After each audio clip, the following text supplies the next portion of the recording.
पानी ते दाड़ो नामंजूर। सिंधु दरिया मां नवां किनाल कढण वारे मनसूबे खिलाफ सिंध सरापा एहतजाज।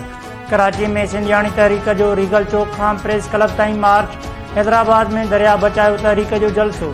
SUP सदर ज़ैन शाह, क़ौमी अवामी तहरीक जो सरबराह अयाज़ लतीफ़ अली जो, JUI अॻवान मौलाना ताज मोहम्मद नायूं समेत मुख़्तलिफ़ पार्टियुनि जा अॻवान शरीक। ठट्टो, जेकबाबाद, रोहड़ी, पनवा, किल, शेदातकोट, टंडो मोहम्मद खान, दादू, जोई, खेरापुर, नाथन शाह, मेड़ ऐं मिठी में मुज़ाहिरा। नसीराबाद, राधण, काज़ी अहमद, बाढ़, टंगवाणी, सेवण, ठारू शाह, पिथोरो, गोलाटी ऐं कलोई में भी मुख़्तलिफ़ तंज़ीमुनि जे कारकुननि रैलियूं कढी एहतजाज रिकॉर्ड करायो।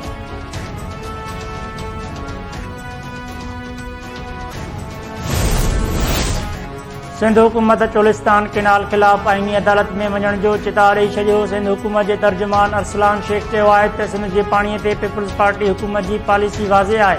सिंध जे हिसे जे पाणी ते कॾहिं बि दाड़ो हणण न ॾींदासीं। 70% गैस ॾींदड़ सूबे जे माण्हुनि खे गैस नथी मिले। मुल्क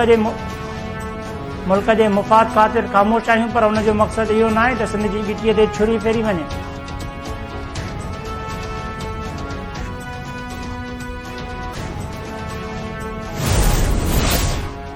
IMF प्रोग्राम का लिकियल ॻाल्हि नाहे।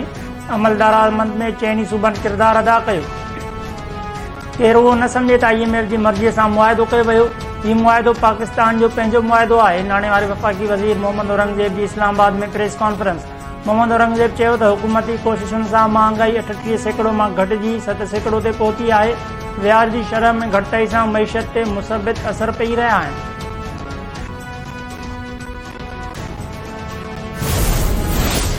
सिंध जो सभ खां वॾो रहायशी मनसूबो SPHF पीपल्स पार्टी जे चेयरमैन बिलाल भुट्टो ज़रदारी जो VN आहे, जंहिं जो मक़सदु 2022 जे ॿोॾि मुतासिरनि लाइ मज़बूत घरनि जी तामीर आहे।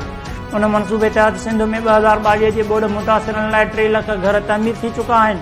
वॾे वज़ीर मुराद अली शाह जो आज़रबाईजान जे शहर बाकू में मुनाक़द कयल COP29 कॉन्फ्रेंस खे ख़िताब।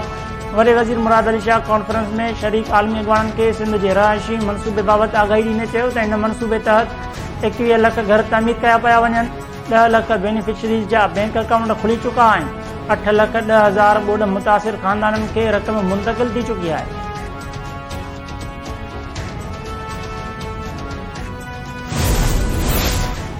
कादिरपुर भरिसां नाफ़रमान पुट पीर सन पीउ खे क़तल करे छॾियो। ॻोठ झंडो संगड़ में वाक़ियो पेश आयो। जवाबदार अली संगड़ पीर सन पीउ बोराम खे क़तल करण बैदि जवाबदार फ़रार थी वियो। घर बातिन में रोज़ राड़ो मतल।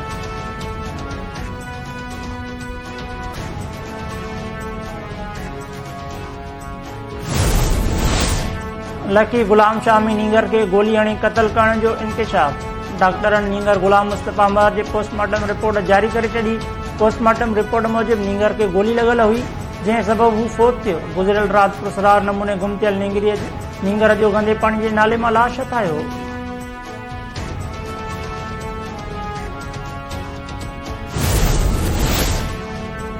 पाकिस्तान जी वाइट बॉल क्रिकेट टीम लाइ आकिब जावेद खे हेड कोच जी ज़िम्मेवारी मिलण जो इम्कान। ज़रियनि जो चवणु आहे त ज़िम्बाब्वे जी सीरीज़ में आकिब जावेद खे ज़िम्मेवारियूं मिलंदियूं। PCB हेड कोच जी ज़िम्मेवारी कंहिं मुल्की कोच खे ॾियण जी ख़्वाहिशमंद आहे।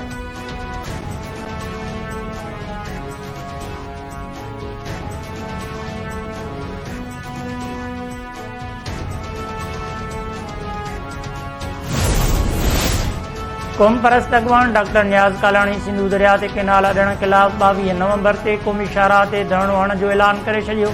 नौशरो फिरोज़ में प्रेस कॉन्फ्रेंस कंदे डॉक्टर नियाज़ कालाणी चयो त सिंधु खे बंजर बणाइण जी साज़िश थी रही आहे। सिंधु ते को बि केनाल बर्दाश्त न कंदासीं। सिंधु दरिया जो जियापो ई सिंधियुनि जो जियापो आहे। सिंधु सुकाइण जी साज़िश ख़िलाफ़ 22 नवंबर ते नौशरो फिरोज़ बाईपास ते धरणो हणियो वेंदो।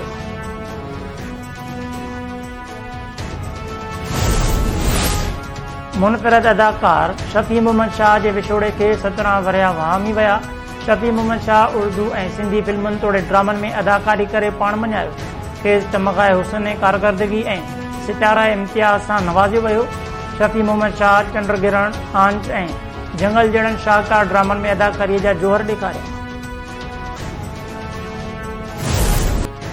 3 ॾींहनि अंदरि 30 गीतनि जी रिकॉर्डिंग कराए Guinness book of world record जोड़ींदड़ ऐं 17 ॿोलियुनि में गीत ॻाए राग जी दुनिया में मुनफ़रिद मक़ाम माणींदड़ नामवर ॻाइणी रोना लैला ज़िंदगीअ जूं शाहतर बहारूं ॾिसी वरितियूं।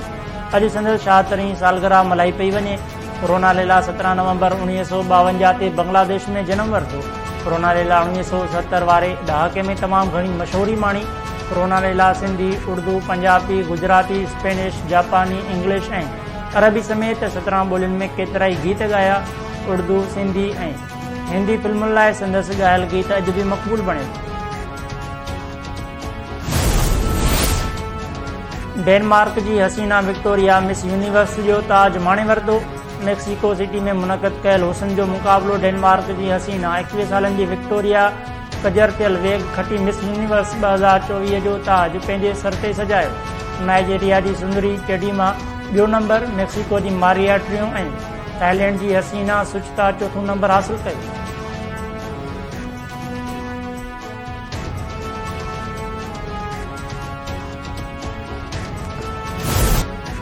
ऐं असां सिंधु जा वारिस आहियूं जे सिरे हेठि 1 डिसंबर ते एकता ॾियारो भरपूर नमूने मल्हाइण जूं तयारियूं। मुख़्तलिफ़ शहरनि में एकता तक़रीबुनि जो सिलसिलो जारी। एकता ॾियारो भरपूर नमूने मल्हाइण जो अज़म जो इज़हार।